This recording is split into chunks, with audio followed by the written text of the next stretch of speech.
Olá!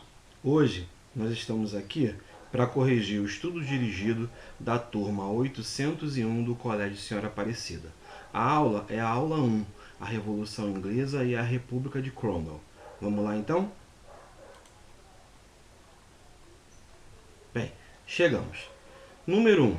Quem assumiu o poder na Inglaterra após a morte da rainha da dinastia Tudor, Elizabeth I? Bem, gente, quem assume o poder é o seu parente, né? É o seu sobrinho. Na verdade, o nome dele é Jaime, né? Eu botei Jaime Stuart aqui para dizer para vocês que ele é da família Stuart. Então, nesse momento, a dinastia Tudor está se despedindo do governo e quem está entrando é a dinastia Stuart. Vale lembrar que ele é filho de Maria Stuart, né? Que é a antiga rainha da Escócia. Número 2. Quais os reinos que Jaime I assumiu? Bem, o Jaime I, se era filho da rainha da Escócia, e a rainha da Escócia tinha morrido, então ele já era rei da Escócia e agora também vai assumir o poder na Inglaterra. Então, ele vai assumir tanto a Inglaterra como a Escócia. Número 3. Qual era a religião na Escócia? Gente, olha só, a religião na Escócia, assim como a religião no Reino Unido, né, e na Inglaterra, ela já era protestante. Só que havia diferença entre as duas religiões protestantes da Inglaterra e da Escócia. Vamos ver aqui, ó.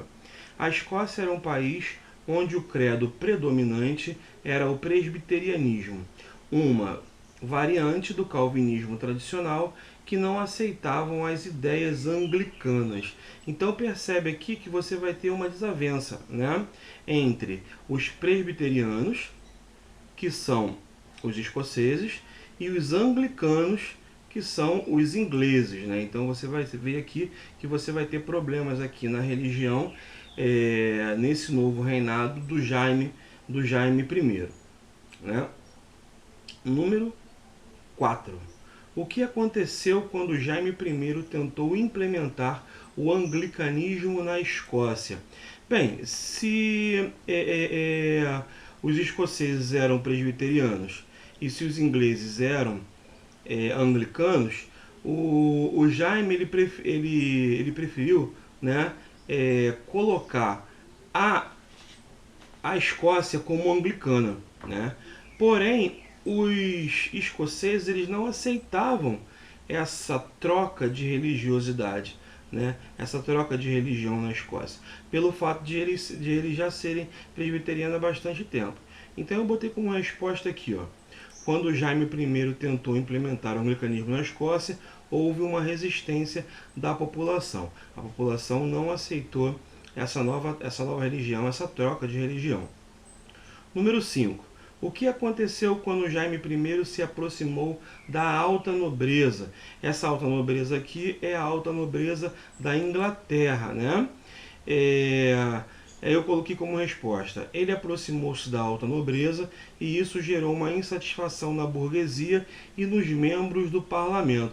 Vale lembrar que desde a época do surgimento dos Estados Nacionais, a burguesia, ela, por mais que ela tenha ajudado na formação dos Estados Nacionais, né, quando ela se une com os reis contra os senhores feudais, a burguesia ela nunca se dá muito bem com a alta nobreza. Ela nunca se dá muito bem, né? Então, quando a alta nobreza, né, se aproxima de Jaime, né, quando Jaime se aproxima da alta nobreza, a burguesia ela não fica satisfeita, assim como também os membros do parlamento também não ficam satisfeitos. Aí, número 6. Como Jaime I fez para fortalecer o seu trono? Vamos lembrar aqui que ele vai se aproximar da alta nobreza, isso vai causar insatisfação, essa insatisfação vai fazer com que o reinado dele fique abalado, né? Então, para ele resolver esse problema, ele começa a vender títulos de nobreza para fortalecer o seu trono.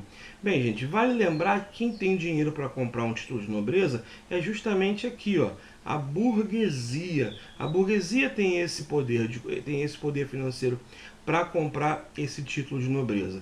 E também vale lembrar que os burgueses sempre sonham em ser nobres, né? O sonho de todo burguês é ser nobre. E ele consegue realizar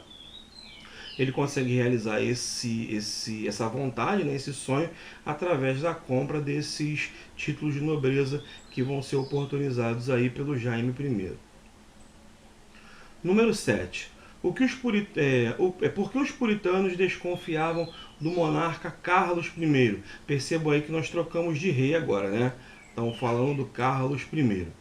Gente, olha só, o Carlos I, ele era casado com uma católica francesa.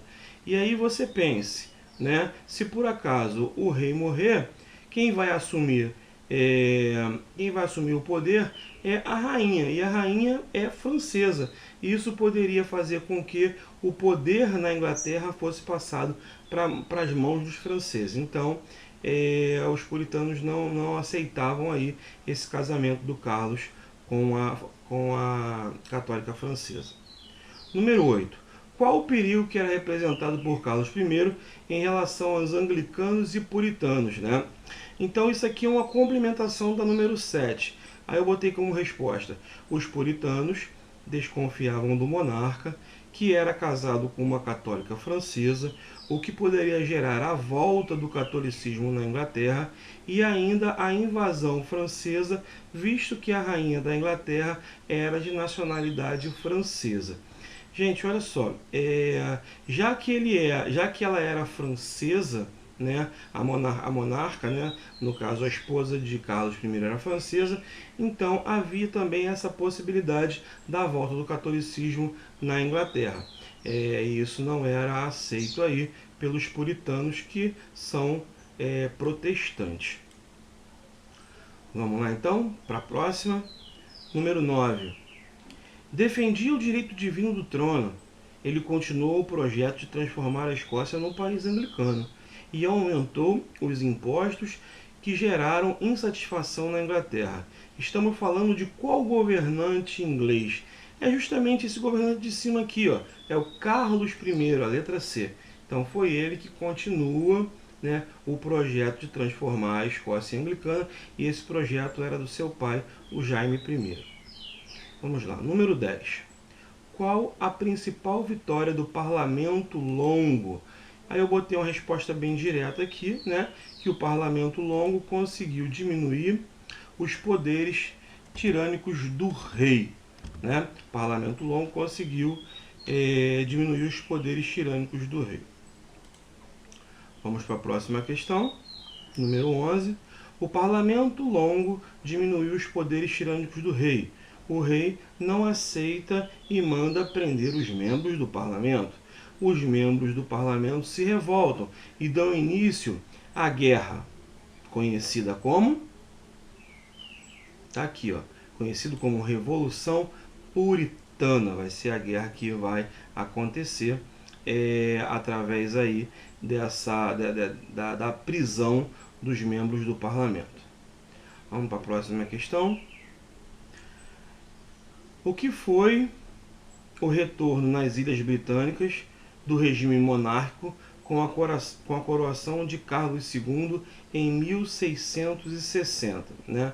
Então ele está perguntando aqui o nome desse processo. Né? O nome desse processo é restauração.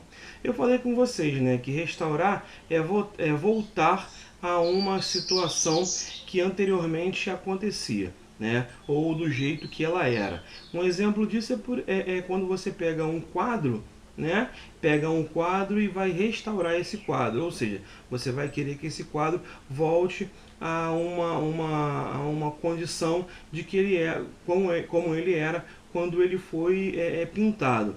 Né? Então, o retorno nas Ilhas Britânicas do regime monárquico nada mais é do que a coroação de Carlos II, né? Através de um processo que nós chamamos de restauração. Né? Então, chegamos ao final da nossa correção e depois a gente parte para o próximo vídeo. Fiquem com Deus.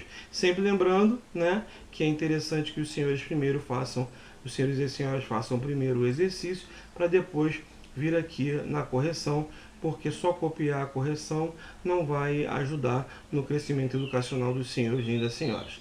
Então lembrem, façam o exercício, utilizem aí os textos que nós trabalhamos, utilize também a apostila e depois venha aqui para poder fazer a correção. Um abraço para vocês aí e fiquem com Deus.